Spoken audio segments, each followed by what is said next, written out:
Hello everybody, this is diANTINATALIST, and this is my 59th birthday, and I am at Rehoboth Beach, Delaware.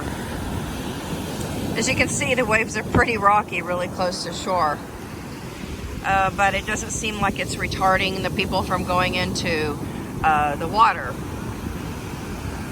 But anyway, those of you who know me know that I have been creating content on YouTube for probably 5 years, and I have not made a penny. No, not even made a dime from my videos ever. So that's a lot of time involved, and a lot of energy, and a lot of content, and a lot of creativity, and a lot of forethought and insight, and a lot of effort. So if you would like to reward my efforts, here is a PayPal link. And if you would like to donate something, to the cause, that would be really, really appreciated on my 59th birthday. And, at the end of the day, I've done a lot of work on YouTube and I haven't made a dime. So if I had had a regular job, that would have equaled a paycheck. So anyway, let me get started with my video. Isn't this just beautiful? And this is just, what are these? Cumulus clouds, yes, like under 6,000 feet or something. The reason I have a fascination with clouds is because I had a geology teacher back in the early 80s. And he was very much into clouds, and he was the only reason I even know about the different variety of clouds. Anyway, I just happened to pick up this protein bar, and this is plant powered. This is a bar made with fava bean protein and brown rice. And as you can see, it's like commemorates a birthday. I got it at my regular grocery store. This bar wasn't actually my favorite. Hey, baby. That's a tuxedo seagull. It's got like a little tuxedo, but I don't have any food for him. So anyway, this bar is called Good Snacks. And the reason I know about Good Snacks is my local grocery store had bars for like $1, and they had a bar, it was a blueberry bar, and it just said blueberries across the front, the same exact brand, and it was absolutely outstanding. So the birthday cake flavored one is not so good, but I highly recommend getting the blueberry one. So this newspaper was delivered to my hotel. That's my hotel right there, and I highly recommend the hotel. Is called the Boardwalk Plaza, and they have a child-free or all-adult area on the 4th floor, and nobody can go above the 4th floor unless they're child-free or all-adult. And they at 8 p.m. all of the waiting or the soaking pools and hot tubs are only open to adults. And on the penthouse, which I guess is the 4th floor, or above the 4th floor, it is all adult after continuously. There's never children allowed, so it is amazing. The room is absolutely splendid. It has a Victorian theme. It has antique furniture, and it's very, very quiet because there's no families and no children. Now, this is a USA Today newspaper today, and on the front it says USA reaches 3 million cases of coronavirus. Now, why shouldn't America be, awarded with 3 million cases of corona? We are the 3rd largest country behind India and China. So of course we're going to have more cases. The more people that are born, the more people who are going to suffer and die. So I have a little written message here, and I'm going to be reading it, okay? Yeah, so it's my 59th birthday, which means I have lived 21,550 days. That's 3,078 weeks and 4 days. I'm in Delaware at Rehoboth Beach, a place I've been destined to come for years, but kept putting it off. The other day, I was asked by an antinatalist friend if I wished that I had died earlier, and I said yes to him. Of course, not being born would have been ideal. There would have been no trials, no pains, or disappointments. That in and of itself would have been blissful. In addition, the recognition that my own flesh and blood inflicted this harm on me is quite hurtful. As I look back on every segment of my life, it's been hard.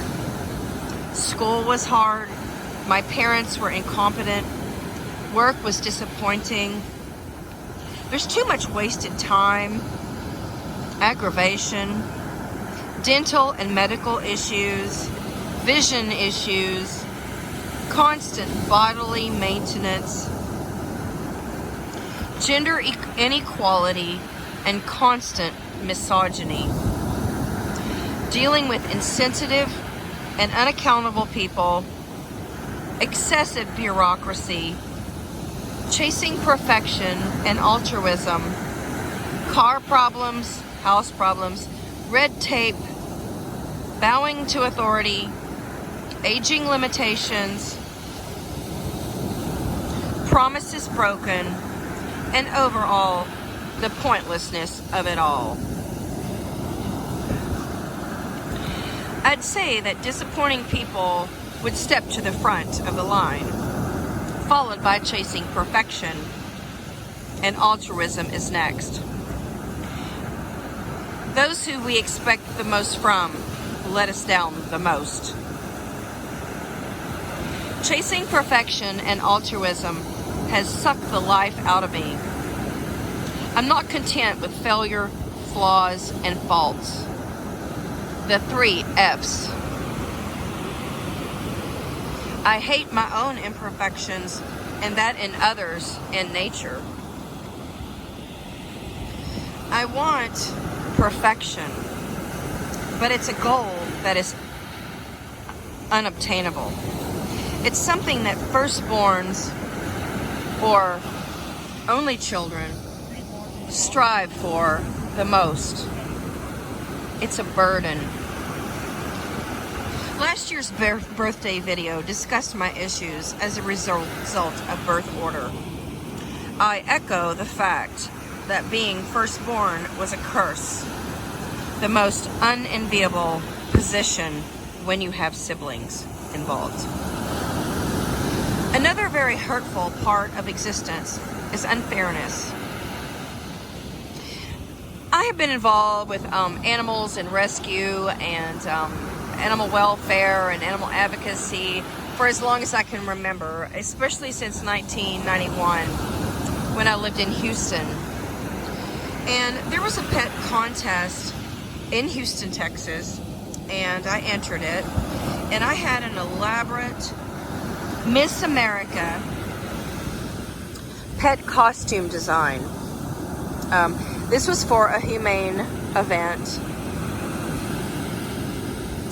and I actually designed a wagon. I carried a wagon, and the wagon I designed was covered in flowers, artificial flowers, and my dogs were placed inside of the wagon. My dogs had wigs on and other adornments, as if to represent real Miss America beauty pageant contestants. I entered the contest and paraded in front of the audience. And my friend Margot also had a competing pet costume contest. She very rapidly, in the morning of the contest, she decided she would create a homeless dog costume. She placed a ripped scarf around her dog and a tattered sweater. My friend Margot won the costume contest, regardless of the superficial investment that she had in the entire project. I was heartbroken and saddened that my lengthy efforts lost to something so cheesy. Nevertheless, I loved my friend and was very conflicted.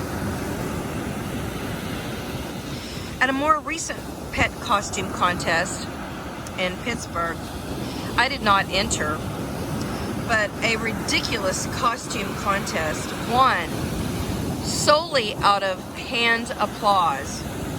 And I believe it was a family. This particular family had a group of people, and the award was won completely on hand applause. And so a ridiculous pet costume won over this woman's Jack-in-the-Box entry. The Jack-in-the-Box entry was created by the pet owner, and it was an elaborate wooden box with a dog popping out at the top, and the dog had a ruffled collar on him. So they won strictly out of clapping, hand applause, and obviously they had brought many family members there who also supported them. It was quite unfair. Other people were shocked because the true creativity and investment in the costume was not given the award in appreciation. It was solely because of a quantity of applause and not quality of design. And it's kind of like natalist bullies winning out in all things in life.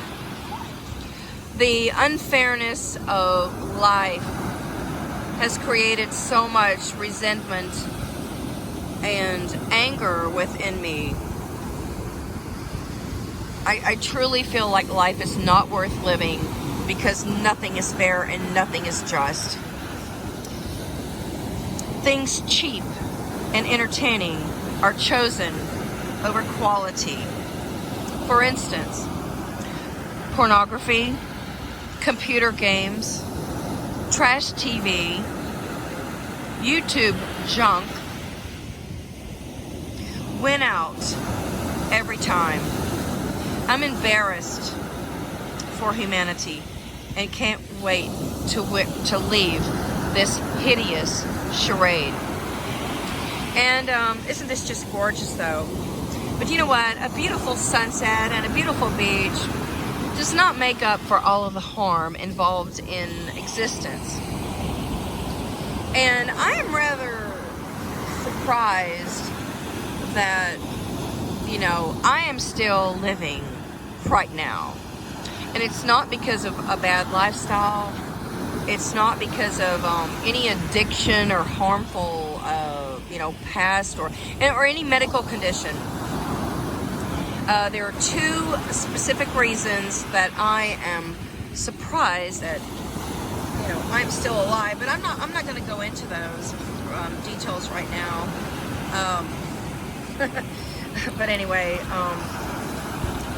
there's just so much injustice in the world, and I'm really, really glad that I do not have children. So, if you appreciate my content and appreciate sharing antinatalism with a global community, this is my PayPal address, or and so I welcome any and all donations. And you can also respond to me in the bottom of the reply if you've donated, and then I will be sure to, you know, give you a shout out the next time I make a video. But yeah, it's time for my birthday dinner, and thank you for watching this far. If you haven't subscribed, please do so.